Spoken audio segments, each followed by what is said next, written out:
Diarrhoea की severity आप घर पे कैसे जज करेंगे? सो दो तरह के बच्चे हैं, एक वो जिसको वॉमिट्स बेतहाशा आ रही हैं, ये सिवियर डायरिया हो गया। अच्छा। और एक वो है जो वॉमिट्स नहीं आ रही, डायरिया चल रहा है, एक आधी वॉमिट आई हल्का सा डिहाइड्रेशन की वजह से, तो ये दो तरह के हैं। सो हमने ये देखना है कि कौन सा बच्चा पानी पी सकता है या निमकोल वाला पानी डाइजेस्ट कर सकता है। ओके। तो जो ये वाली कैटेगरी है जो वॉमिट ज्यादा नहीं कर रहा, उसको आप निमकोल वाला पानी ऑफर करेंगे घर में, यानी इसका तनासुब हम ऐसे रखेंगे कि हर वॉमिट और हर लूज मोशंस के बाद एक, अगर 3 साल से छोटा बच्चा तो कम से कम 1 से 2 आउंसेस ORS वक्फे के साथ आपने देना है। वक्फे से मुराद क्या है कि आपने चम्मच ब चम्मच करके देना है। उसकी रीजन क्या है? आपने गट करके पिलाया, इन्फ्लेमेशन हुई हुई है अंदर, वो गट करके बाहर आ जाएगा, एब्जॉर्ब नहीं होगा। हम चाह रहे हैं एब्जॉर्ब हो।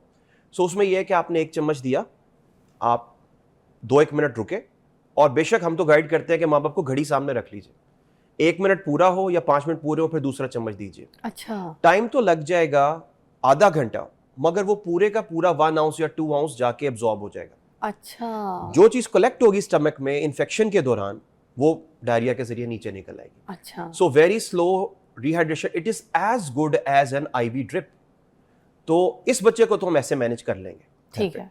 उसके बाद आप अपने मुतलका डॉक्टर के पास जाइए जो आपके बच्चे का मॉलेज है, और स्पेसिफिक ट्रीटमेंट नहीं लिखवा तो लें। ये वैसे भी ठीक हो सकती है घर पे, यहाँ पर जाना जरूरी है, जी, दिखा देना आपका- चाहिए। वो से बारे आई वुड से कि 60 to 70% डायरियाज जो है ना, वो आपके घर पे ट्रीट हो जाते हैं। हो जाता है। सिर्फ टॉप 20% को आपको मेडिकल एडवाइस जरूरी है। अच्छा। और इस ट्रीटमेंट से अमूमी तौर पे 3 से 4 दिन में डायरिया, जो कि ज्यादातर वायरल होता है, ठीक हो जाता है बच्चों के अंदर। जब 3 दिन से बियॉन्ड आ गया, दैट इज द टाइम कि आपने डॉक्टर के पास जाना है। अच्छा। और जो दूसरी कैटेगरी जो हमने की थी जिसमें वॉमिट्स बहुत ज्यादा आ रही, 3 दिन की सिचुएशन में बच्चा बहुत कमजोर हो जाता है, हाँ, बट अगर बिल्कुल सिचुएशनली उसकी तो हालत कमजोर हो जाती है। देखिए, आपको किसी भी मौके पे लग रहा है कि अब मेरे बस से बाहर जा रहा है, फौरन चले जाएं, 3 दिन क्यों वेट कर रहे हैं? अच्छा, फिर जा सकते हैं तो जाए हाँ। आप। सो जब आपको लगे कि यहां तक मेरा काम है, मैं कर रही हूँ ठीक और हो रहा है, बच्चा ठीक जा रहा है, वेल एंड गुड, नहीं तो फौरन पहुंचिए। और उसके अलावा ये जो इसबगोल वगैरह होती है, इसको इस्तेमाल करवाया जा सकता है जैसे?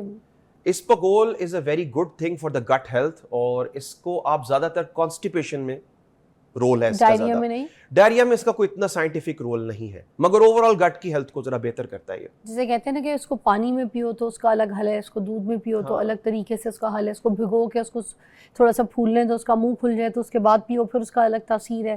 तो ये चीजें हैं वैसे। देखिए, आई वुड एडवाइस के जब डायरिया है, लूज मोशन है, तो ये सारा फाइबर है, इसने ना स्टूल का कंटेंट ज्यादा करना है। तो ऑलरेडी स्टूल बहुत ज्यादा आ रहा है, तो उस पे आप जरा थोड़ा सा ये चीजें नहीं इस्तेमाल। सो कॉन्स्टिपेशन में ठीक है। इसका और रोल। लास्ट जैसे कहते हैं ना आप लोग, नरम गज़ा दो, तो ये तो नरम गज़ा में घूम फिर के सब चटनी आपको बताया सबको, तो दलिया, चटनी, केले, ठीक है, और क्या देखिए जी, खिलाया जा सकता है? दही, खिचड़ी, दलिया, केला, ये सब कुछ आप दे सकते हैं, मगर आप नॉर्मल खाना भी बच्चे को ऑफर कर सकते हैं।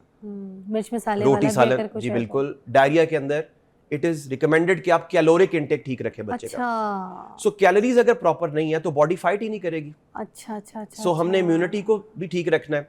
आज से करीबन कोई 10 से 20 साल पहले कहते होते थे कि आप नरम ग़िज़ा रखें, कैलोरीज को कम रखें, और थोड़ा सा फर्क वैसे कुछ डायरियाज में पड़ता है कि अगर आप एक मील स्किप करें ना, तो आपका डायरिया का वॉल्यूम जरा कम हो जाता है। मगर बच्चों के अंदर ना डायनामिक्स और है, बच्चों ने जल्दी जल्दी खाना होता है, थोड़ा थोड़ा खाना होता है, बार बार खाना होता है, तो उसमें आप बेहतर ये है कि आप कुछ ना कुछ ऑफर करते रहें उनको।